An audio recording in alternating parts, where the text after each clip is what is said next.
employee, I could not just leave the state because I have some sort of assignment. Once the election is over, then it becomes free. However, I'm extremely happy to share, I'm repeating again, share some of my views on Indian soft power position. What is soft power?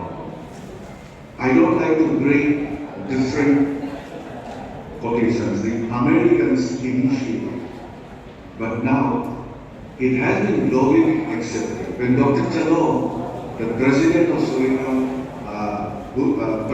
Surindra Rajabhat University once told me, I felt extremely happy, and he told me that this is the situation in Thailand.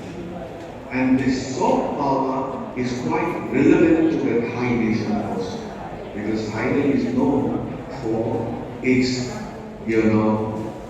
privilege, friendliness, and many other accommodative natures relating to values and culture of Thai.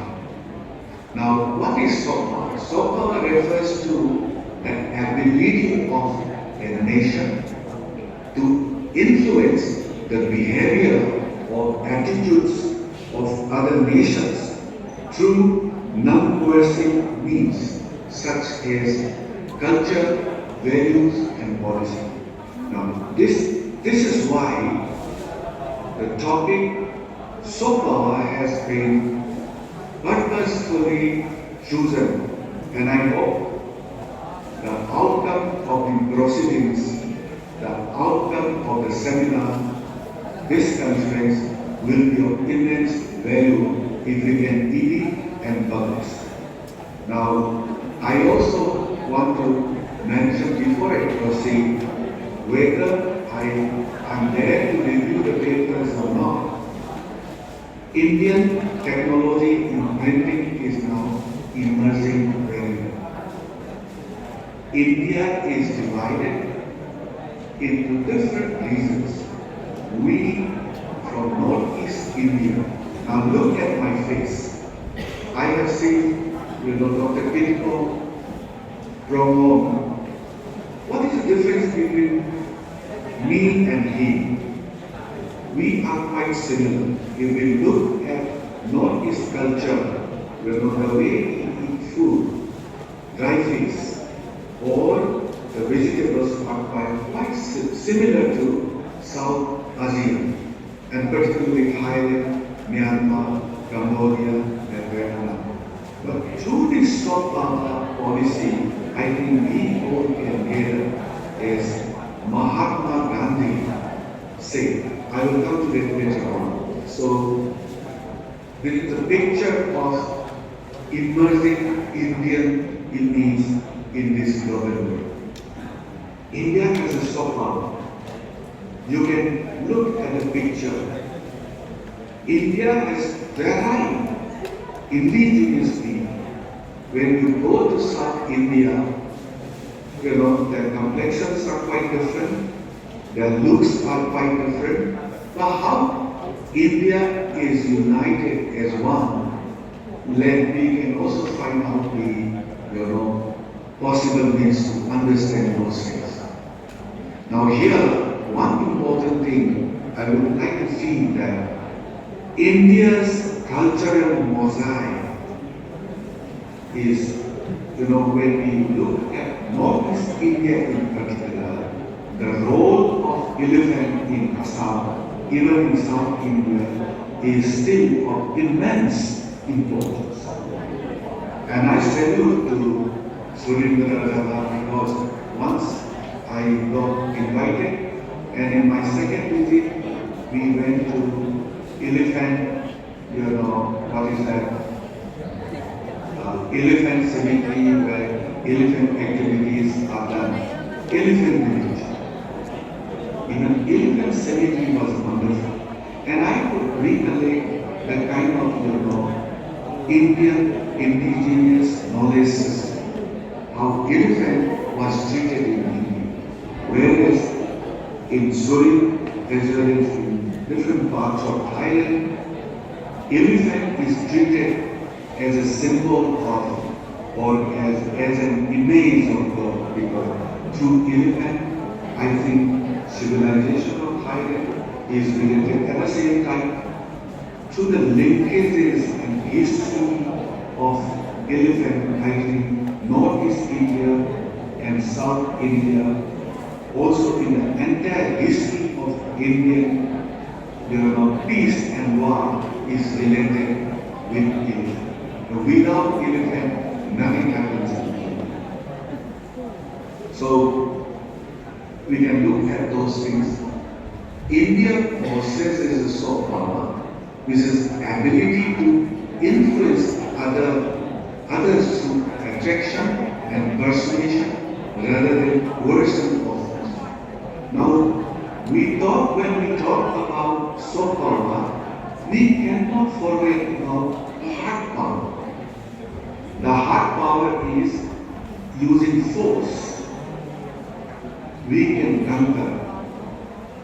But soft power refers to how we can attract with a smile and how we can convince with a purpose, with non-violence. That is how importance of non-violence movement of Mahatma Gandhi, whose picture I will show little later in a few slides, after a few slides.